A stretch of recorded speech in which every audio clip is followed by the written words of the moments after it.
Welcome to today's Spotlight about interactive learning. We are thrilled to have you all here with us today. Before we start, I want to remind you that this session is being recorded. Also, please take a moment to introduce yourself in the chat and let us know where you are joining us from. During the session, please keep your microphone muted when you're not speaking.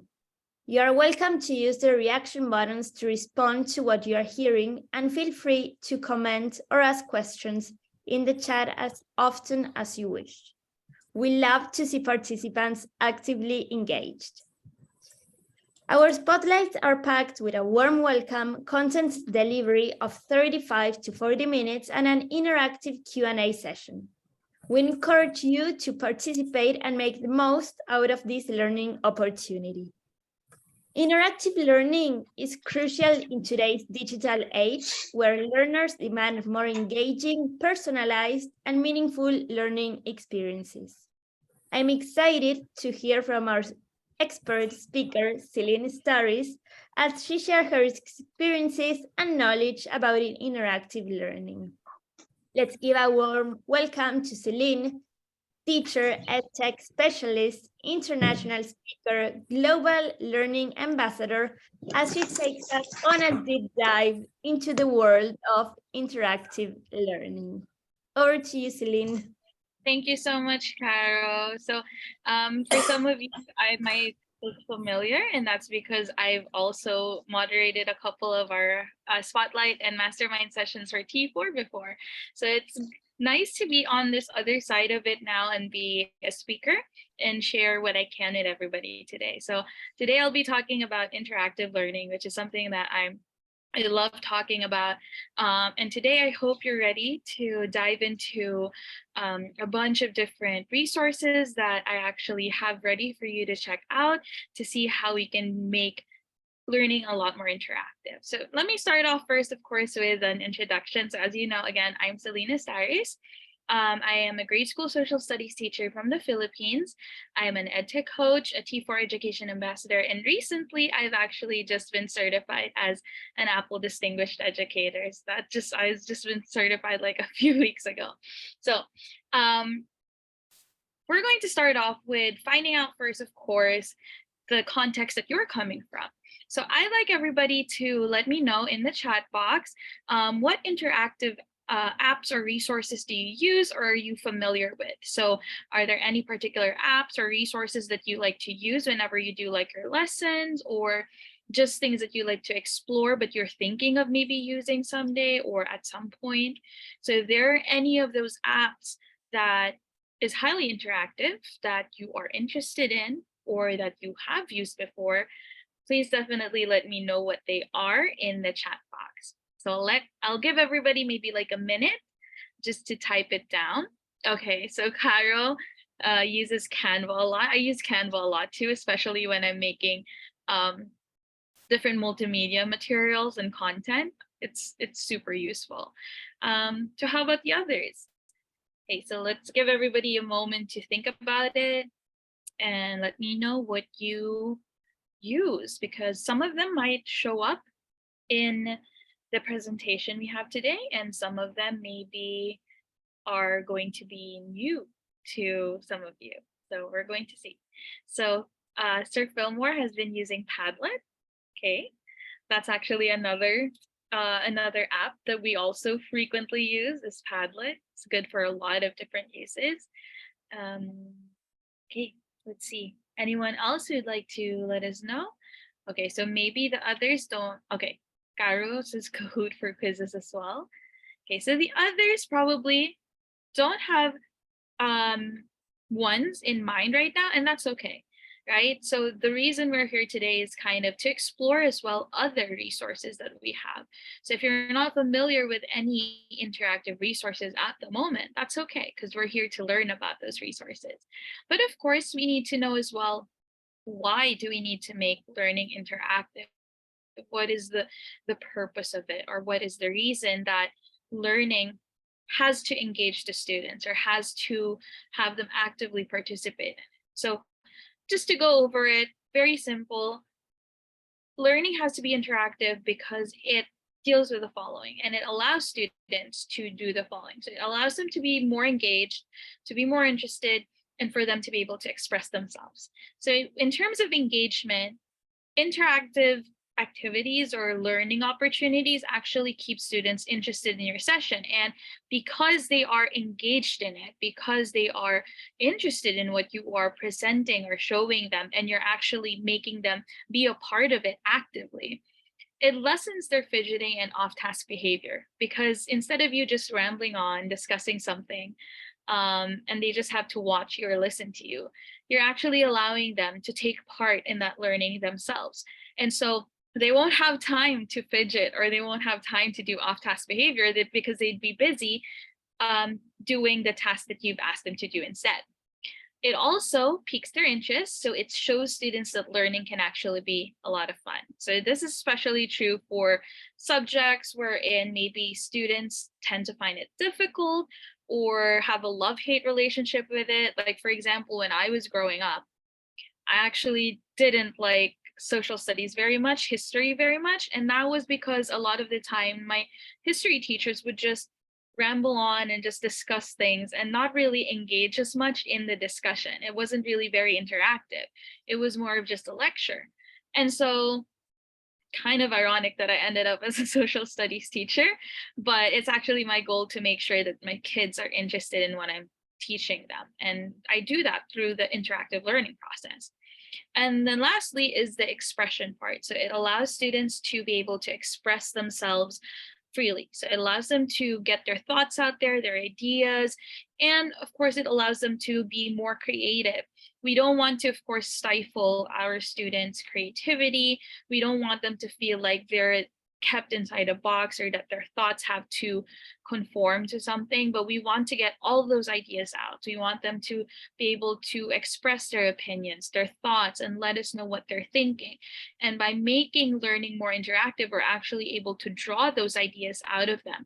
Because instead of you just feeding the information to them, you're actually able to listen to what they're interested in, what they think about the topic, what opinions they might have about it. And so now they're feeling more involved in it. So these are the main reasons why we want to make sure that our learning experiences, the ones we're providing to our students, are interactive. So I have grouped the interactive resources I'll be presenting to you today to different categories. And I think I have 3 or 4 categories. And we're just going to explore them quickly. We're not going to dwell too much on them because we do have a lot, and I know we're on like a time constraint here. But I also just want to give everybody like a range of tools that they can explore. So we're going to start off first with our interactive boards. So interactive boards are kind of like, imagine like a whiteboard, but with tech involved and technology involved.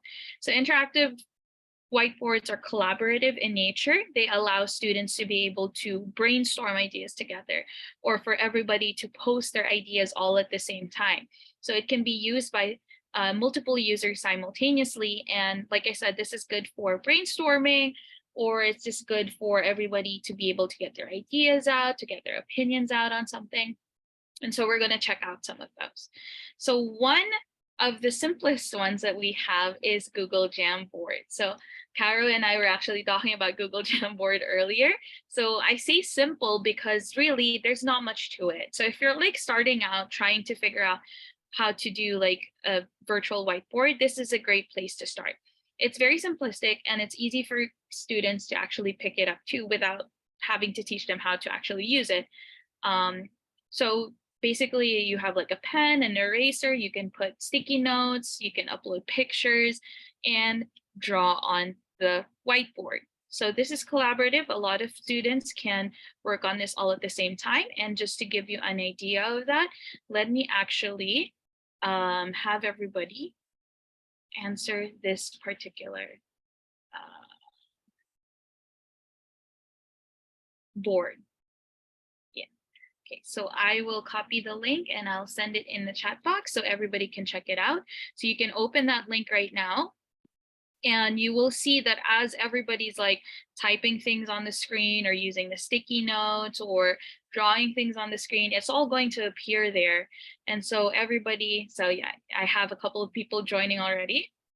So as soon as you post things there, you'll not only be able to see your own work, but you'll also be able to see the posts from other people. So ideally in a classroom setup, when students do this, they're not only seeing their own work, but also the work of other students. So what could you use interactive digital whiteboards for? Okay, you can answer the question or you can just leave notes like Cara said. Hi, love to be here. Okay, so go ahead and explore. I'll give you like a moment to try and see what that's like. Okay, I have a couple of people drawing on our whiteboard already.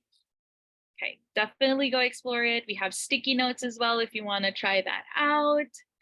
And a text box. So yeah. Yeah. Okay, so we have someone using a sticky note, we have somebody drawing an arrow. And as a teacher, so what you can do is actually have your students engage on this whiteboard, have them post like sticky notes of their ideas, have them draw something on the screen. It's really up to them. It's really up to you as well of what instructions you want to give them.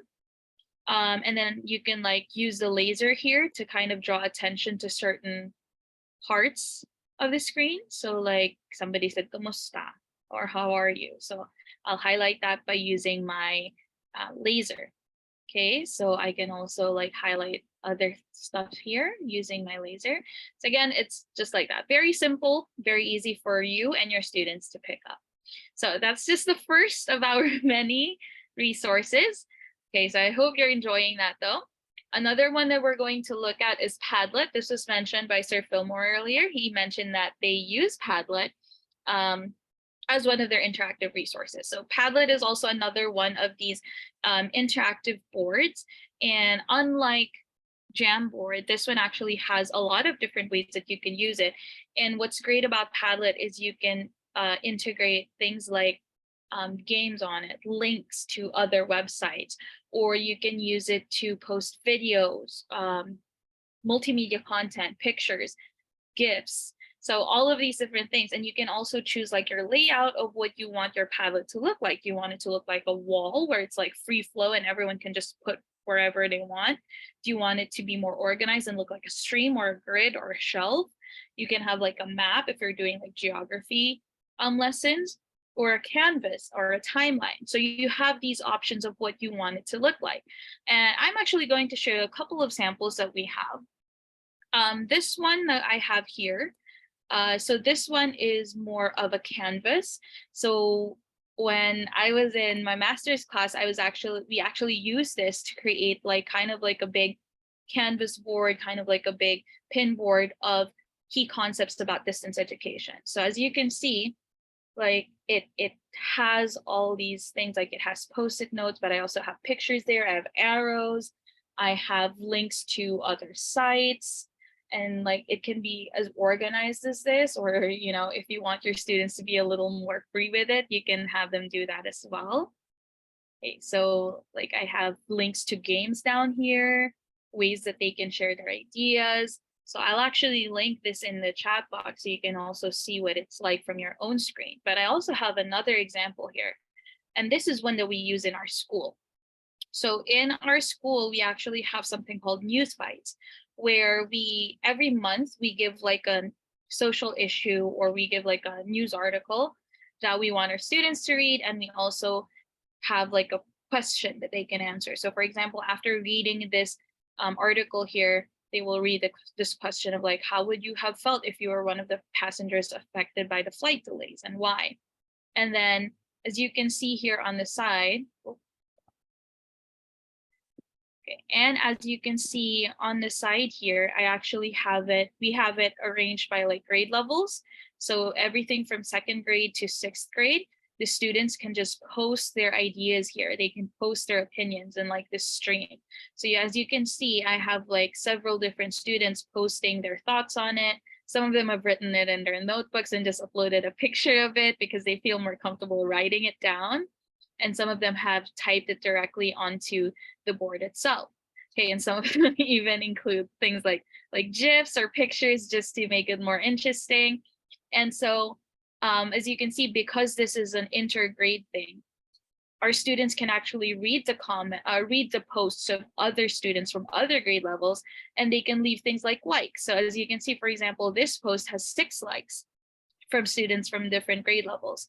They can also leave comments on one another, and they can have conversations or reply to one another. So this is a great way for them to engage with one another as well. It's a great way for them to be able to not only engage with people in their class or in their grade level, but if you want, you can actually branch out to other grade levels, just like what we did here. So yeah, that's another example. Okay, so just giving you ideas as well of ways that you can utilize these types of resources. Okay, so those two are the main ones that I have for interactive boards. I'm also going to be going now to the real-time responses. So when we say real-time responses, these are like surveys or polls that you can give to your students, and then you'll be able to see their responses in real time. So at the same time that you're actually presenting whatever it is. So one of the ones we used to use was Pear Deck when we were doing online school, when we were fully online. Instead of just having regular presentations or regular slides like this one, we'd actually use Pear Deck, because Pear Deck actually allows you to add questions on top of your slides. So it makes it more interactive. So at certain points, like for example, we can add a question, just like what you see on the picture there on the right. You can ask the students to draw on the screen. You can ask students to type their answers down. They can answer a multiple choice question, give a number to you. You can also give them a website link that they can directly go to from your slides. So not only are they viewing your slides, but they're actually also able to engage with it. So if you have questions that you want to ask them, you can pause at a slide where you have a text format put in there, and then they can just type it in, and then you can see all of their responses all at once. And so it's a great way to kind of get everybody's thoughts out there as well, get everybody's ideas, and get everyone to actually participate. So not only are you able to call one or two students or a few students, but this way every single student will actually have the opportunity to take part in the lesson. You don't have to choose just a couple of students. So Hannah, this one, Pear Deck, actually is an add-on for Google Slides. So there's no actual website for it, or there's no particular link for it. But if you go to Google Slides and then you look at the add-on features, you should be able to find Pear Deck there. Okay, so you just have to add it onto your Google Slides, and then from there, just create your slides, and then you can just start adding the different questions that you want to those slides. Okay. Next one we have is Mentimeter. I don't know if some of you are familiar with this, but this is also one that we use a lot. Okay, so Mentimeter is kind of like a polling system for students, and you can ask them all different kinds of questions. You can have multiple choice questions, ask them to do a word cloud, open-ended. So you can actually see the types of questions you can ask them here. And we're going to try this one out. So what I'm going to do is, let me present this one. Okay. So there we go. All right, so you can actually just go to menti.com and then type down that particular link down there. Type down the code that you see there, or if you're using another device, you can also use the QR code for it. Okay, so I'll give everybody just a moment to kind of join. Let me type the link to Mentimeter in the chat box.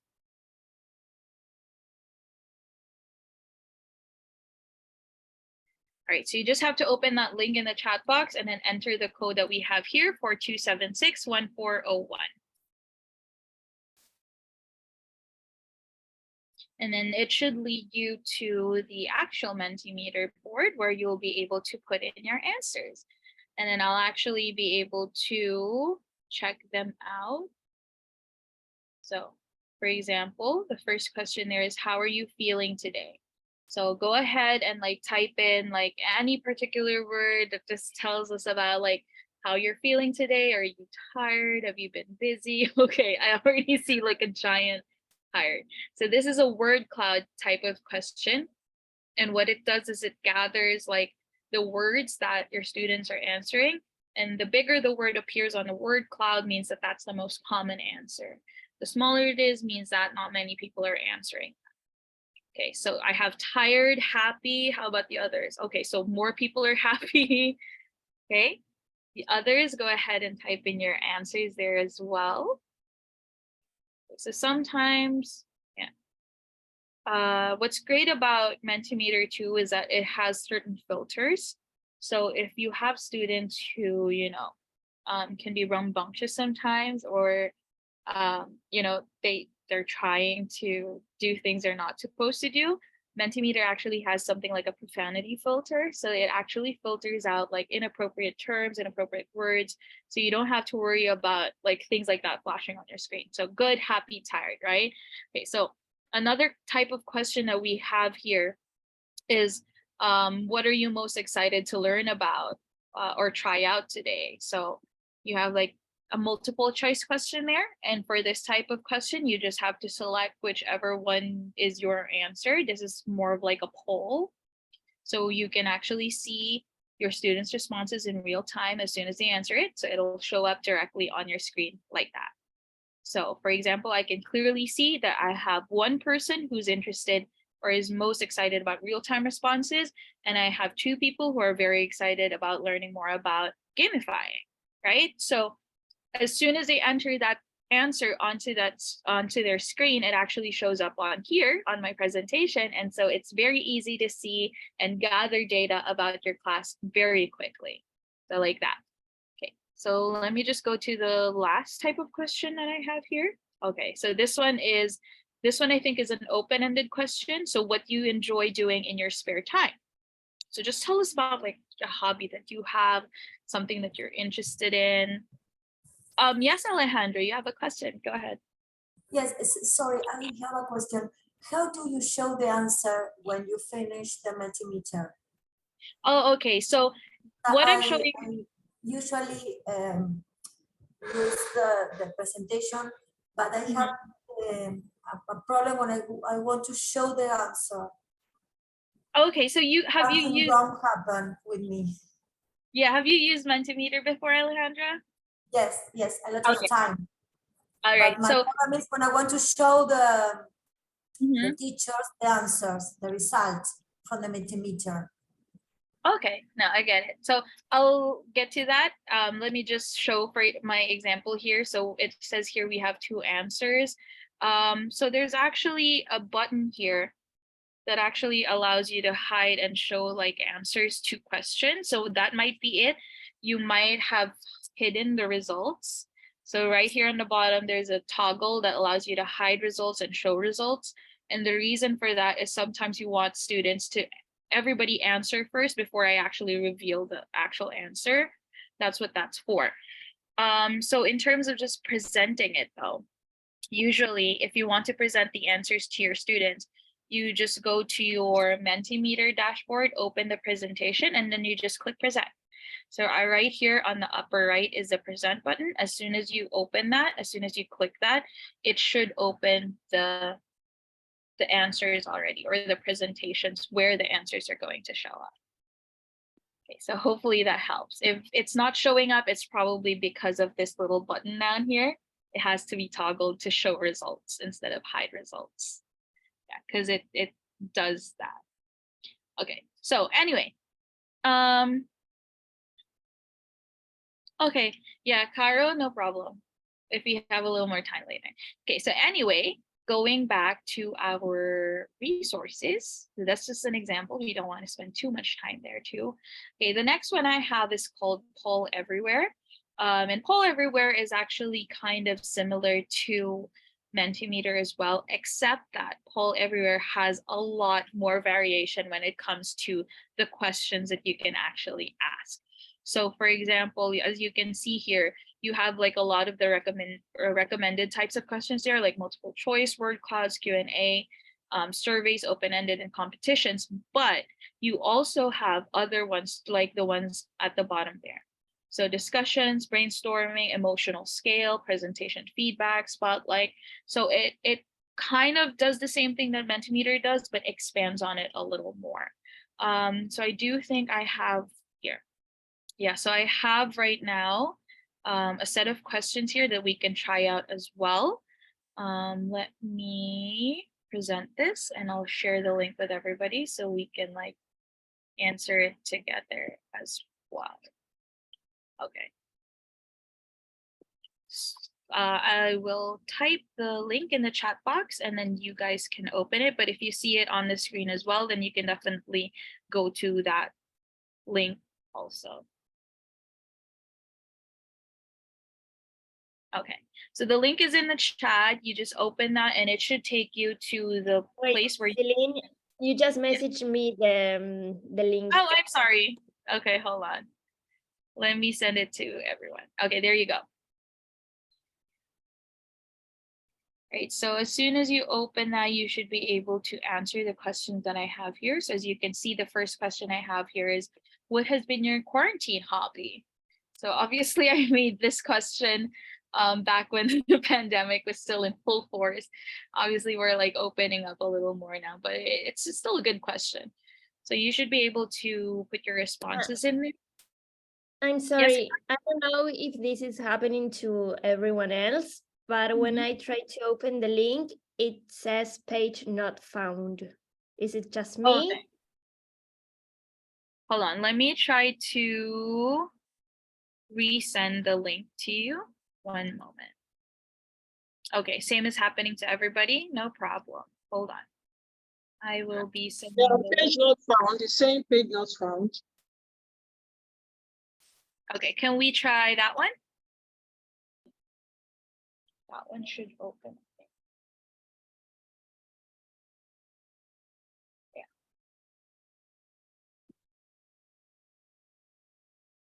So let's see if we can. Yes, but I think we have to Find the username. All right, one more try. One more try. I posted the link again in the chat box. Sorry about that, everybody. Okay, it gets a little jumbled up when you have a lot of things open, but hopefully that one works now. Yeah, so I can see that one works. So I can see, for example, this is a poll. I can see how many people like certain hobbies. So whenever somebody clicks an answer, it shows up on my screen, just like what it did with Mentimeter earlier, right? But let's explore the other types of questions that Poll Everywhere has as well. So another question that we have here is, where are you from? And this one, as you can see this time, this one is actually a map. And what that means is that you can actually pin on the map where you're from. So I sent the link again in the chat box. You can open that up and you can pin on the map what country you're from. Hopefully, you know where on the map you are located though. Okay, so right there, you can see on my screen that I can see already where everyone's coming from. I can see these pins here that actually show where each person is indicating they are from. So this is also a good way to kind of test your kids' maybe geography skills, see if you know where certain countries are or certain places are. So the map is also a great way to do it. And this type of question doesn't actually only apply to just a map. You can do like a picture of, let's say, a picture of a living room. I used to do this as an like icebreaker for teachers. It's a picture of a living room and I want you to tag where you would sit in this area. So people would just like tag the area that they would want to stay in or tag the area that they would most likely be found in. So you can use whatever image for this one, actually. I just used the map because I thought, you know, with the varied audience that we have here, this would be a fun way to kind of find out also where everyone's coming from. Okay, and then the last type of question I have here, okay, this is kind of like a word cloud again. Okay, so let me just activate this also. copy the response link, and then you can go ahead and answer that one as well. So as soon as the responses come in, it's going to show up directly on my screen. So again, it's something that all students can activate or do all at once, and then they can just go do it. One word to describe your week: long. Okay, busy. Okay, a lot of people have been having busy weeks.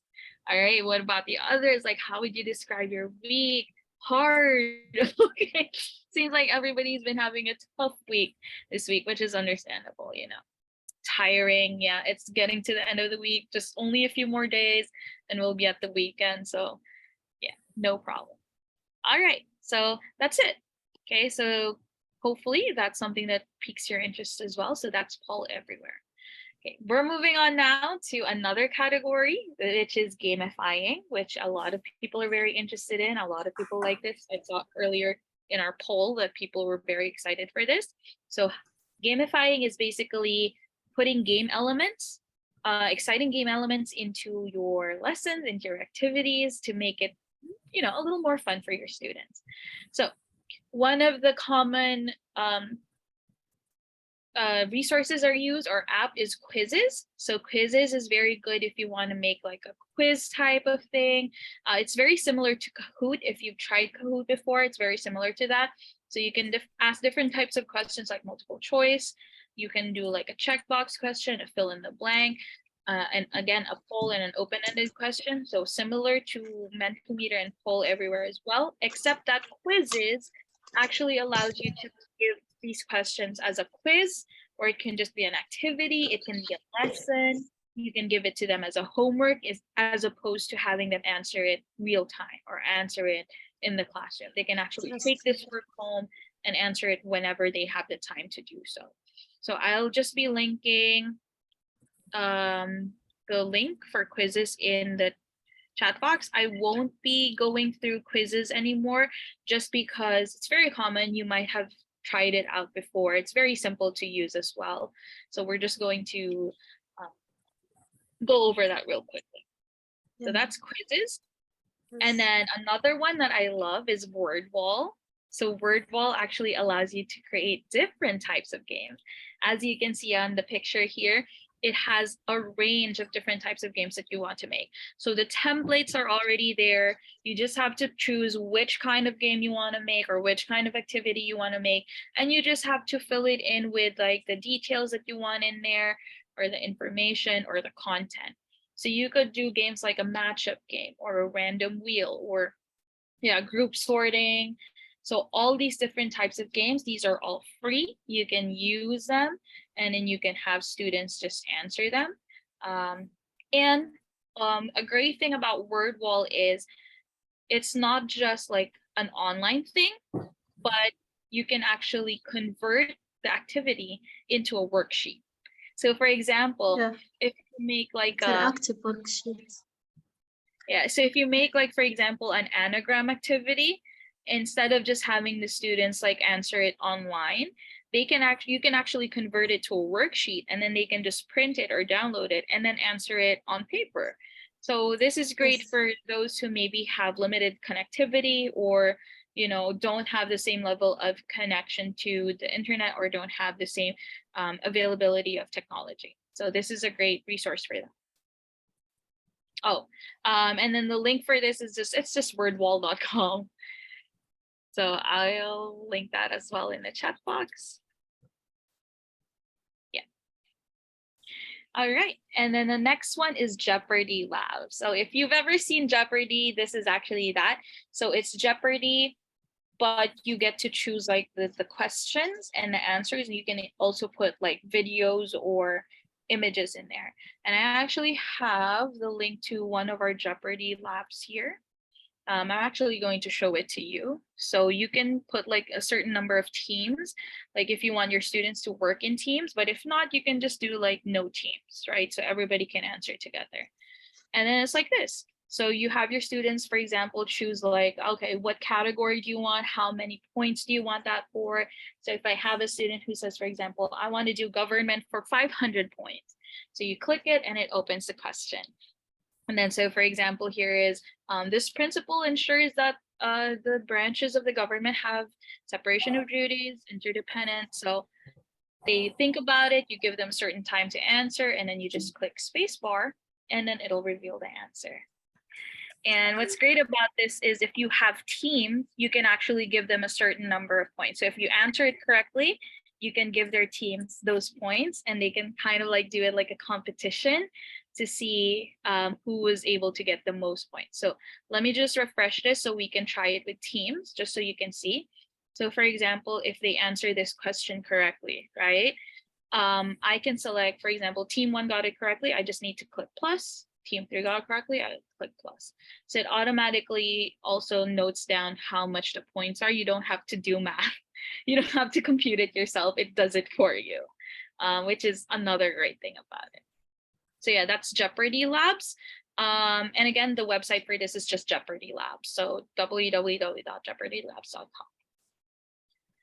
Okay, so that's for gamifying. I didn't include it here, but Breshna is also a good tool. Yes, Carol.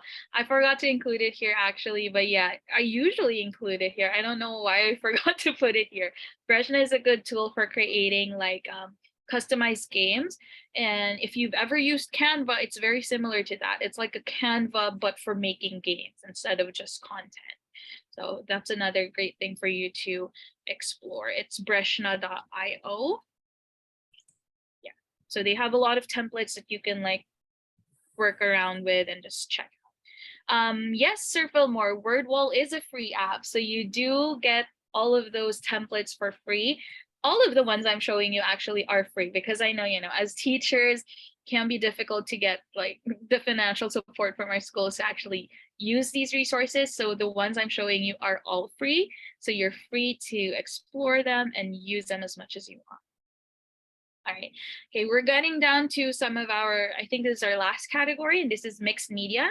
So mixed media means that you're incorporating different types of media. It's not just pictures, it's not just videos, but it's actually, websites, videos, and images all together, and then you can actually turn them into interactive content. So let me give you an example. One of the tools that we use is Edpuzzle. And Edpuzzle is this website that takes any video. It can be a video from YouTube. It can be your own personal video that you created.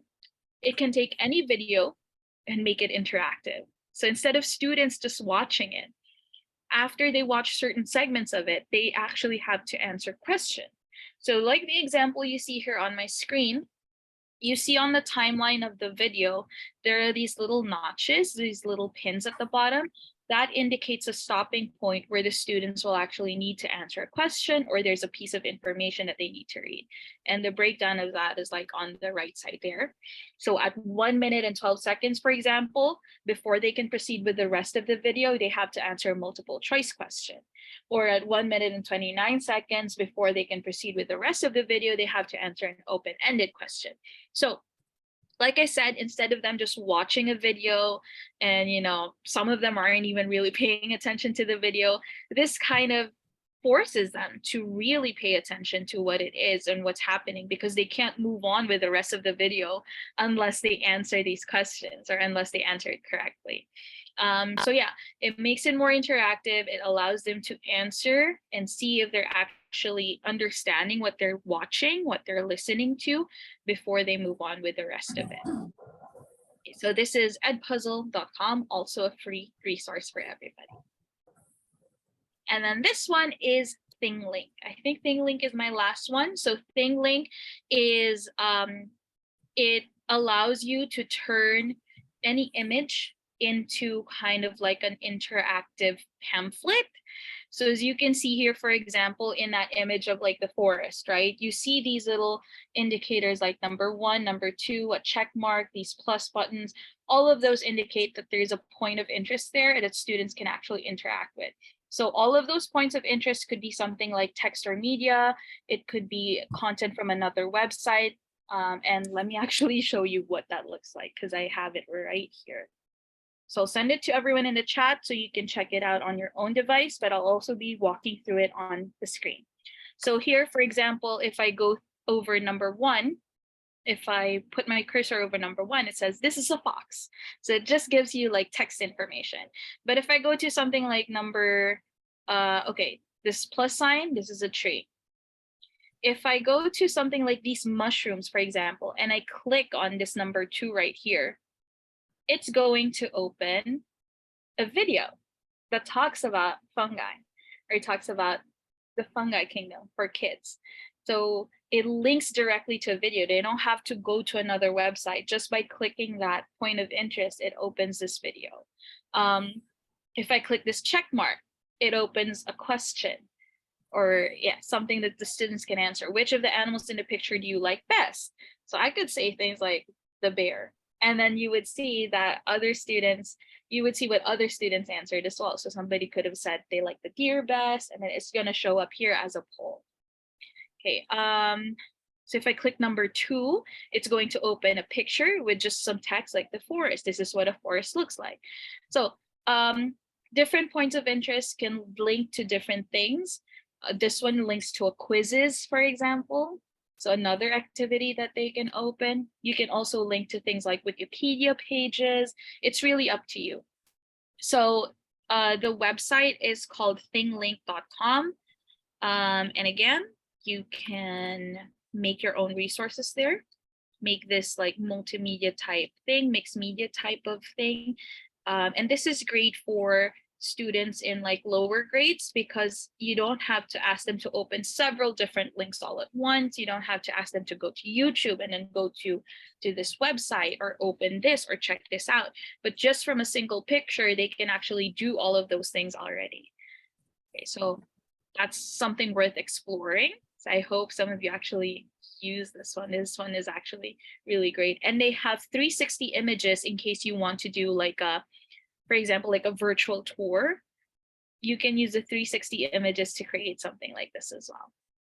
Okay, and then the actual last resource I have is called Insert Learning. So Insert Learning is a Chrome add-on. So you would have to be using Google Chrome as your browser to actually be able to use this. So it's a Chrome add-on, and what it does is it turns any website at all, any website, into something interactive. So what it can do is it can actually allows you to do several things on top of the website. So let me just show you an example I have here. So ThingLink is open here, and this is like a National Geographic website about the Philippines. And what it does is it allows you to, for example, highlight certain information on the website. So on the text, you can see this part is highlighted because I highlighted that. So if I want students to pay attention to certain information, I can just highlight it like that and they would see it like that, right? It can also allow you to put in additional information. It allows you to put in sticky notes. So in between like these paragraphs, I can put like something like this just to give them additional information. And so how that works is, for example, I click the sticky note, I click the paragraph I want to attach it to, and then I can just type here and then add additional information. And then another is asking them, this is like a discussion board. So this actually allows students to discuss something within the website itself. So for example, what are some positive actions that we can do to help protect endangered animals like the tamarack?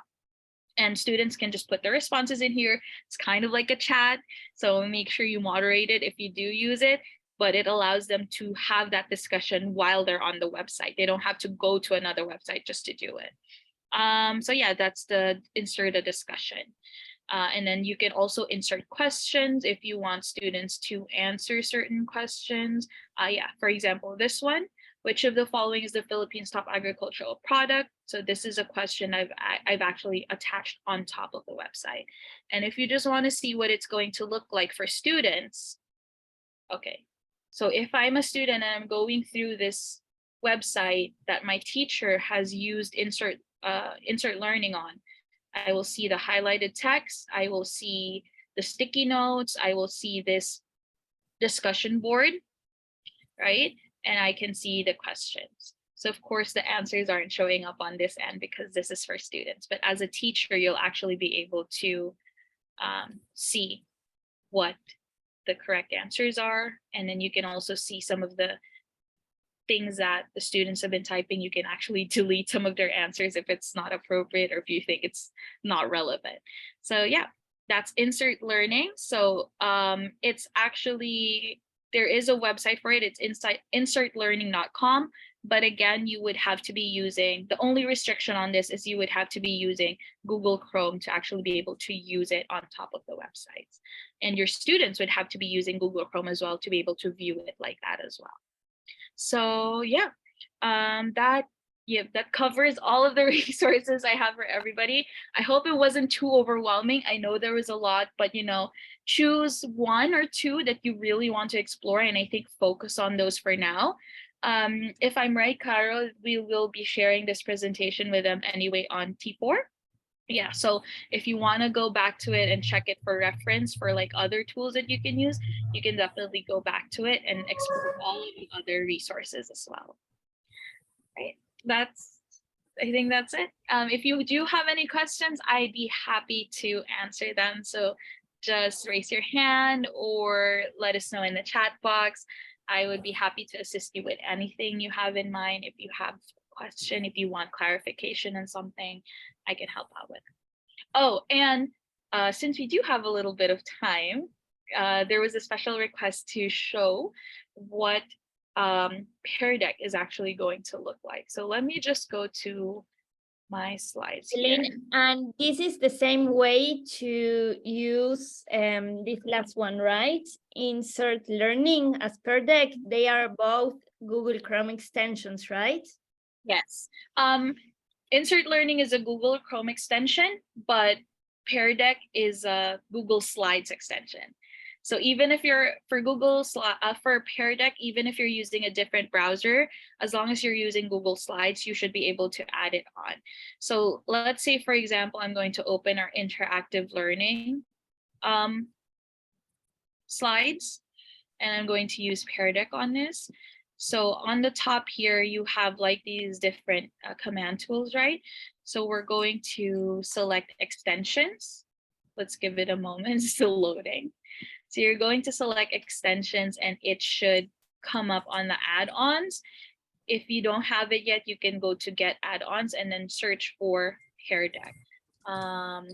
Wait, let me switch to a different browser because I think I have Pear Deck on my other browser. So while I'm loading that though, I think we have a question from Amani. So I'll load it up and then we'll look at that. Yes. There. I'm Amani. I'm a teacher of English from Jordan. It's just a comment. Because of coronaviruses, our traditional ways in learning change us firstly as a teachers, and it affects our psychology towards learning. We delete. Partly we delete the passive learning from our classes using the interactive learning, such as applying the application Padlet, board wall. It also affects the psychology of its students. It enhances their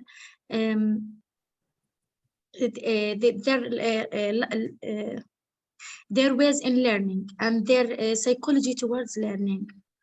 It's just. This is my comment, Selene. Yeah, thank you, Amani. I totally agree. Yes, that's like what we said. It allows your students to be more engaged, and especially since like the past few years, right, we went into online learning. A lot of us had to switch to like online, distant, and remote learning. And so it's more difficult to actually engage your students in that type of learning because you're not in the same space together. You're not able to see exactly what they're doing at that moment. But when you use engaging activities like this, you can make sure that they're actually listening, they're paying attention, and you can make sure that they're really getting involved in the learning rather than just being, like what Amani said, being passive learners. So this allows them to be more active in their learning as well. And yeah, it's great for when you're doing remote learning, but it's also, of course, very applicable as well to when you're doing on-site learning or, face-to-face learning as well. Okay, so thank you, Amani, for sharing your comment. I'm here on the Google Slides again. So let me just show you. So extensions and then add-ons. Oh, I have Pear Deck here. So I just click open Pear Deck add-on. And then it should open like a window here on the side right there. that shows like the different questions I can add. So for example, I can go to this slide here that asks, why should we make learning interactive? And I can actually click text here so that when my students get to this slide, they can actually enter their answers and I'll be able to see their answers there. So now it's an interactive slide. So it says down there, students, write your response. And in the students view, when they view this presentation, it's actually going to have a little space for them on the side where they can type their answers. And then once they type their answers in, I can actually see it on my end as well and share it with the rest of the class. So that's how that works. All right. Okay. Any other questions or anything you would like for me to assist you with? Yes, Carol. I have a question, Selene. You know, with all this technology and interactive tools, I'm a bit old school, you see. I just took literally notes, handwritten notes. So I was wondering, as a teacher, how do you balance the use of tech and hand-on activities? That's a great question, actually. So while I did present a lot of tech tools and resources here, you can definitely make interactive learning even if you're not using tech. So things like, for example, giving your students something that they can work with. Like, for example, one thing that we've done before is we give students like a folder. And during this time, we were discussing something like the territorial disputes in certain places. We give them a folder and it has things like clue number 1, clue number 2, clue number 3. And as a group, they have to analyze those clues together. And there are puzzles that they have to kind of arrange and solve. And then after they like go through the clues, they go through the puzzle. Afterwards, we discuss it. So in that way, we didn't use any tech. It's just paper. It's just printed on paper. And I just allowed them to like discuss it as a group. It's still interactive because they're still, they're still engaged. They're still doing something hands-on and it didn't require any technology. So how do I find a balance with it is, I would say look for what fits your context best. Some teachers are good with technology, or some teachers want to explore technology, and this is a great way for them to do that. Some teachers maybe are not that comfortable with it yet, or don't have the means for it. And so they can also use like the regular ways that we used to do. So activities like that, or gamification ways like maybe like giving them certain points, giving them stickers, giving them stamps. All of those things are actually still ways to engage them despite not having technology. Or you can have them play like a physical game in the classroom.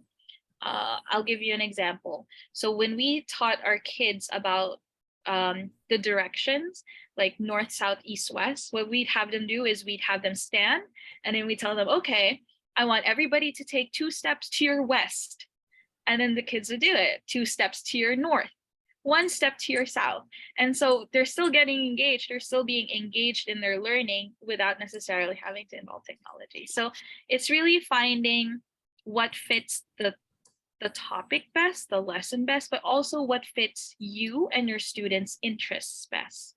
If it's not going to be something that's practical for you and your students, don't force it. Don't force the use of the technology. Use what's available to you. So I think that's usually how we do it. We don't always use tech. Sometimes we do just the regular old school type of ways. That's great. Thank you, Selene. Mm-hmm. Okay, is there any other question? We have some comments in the chat.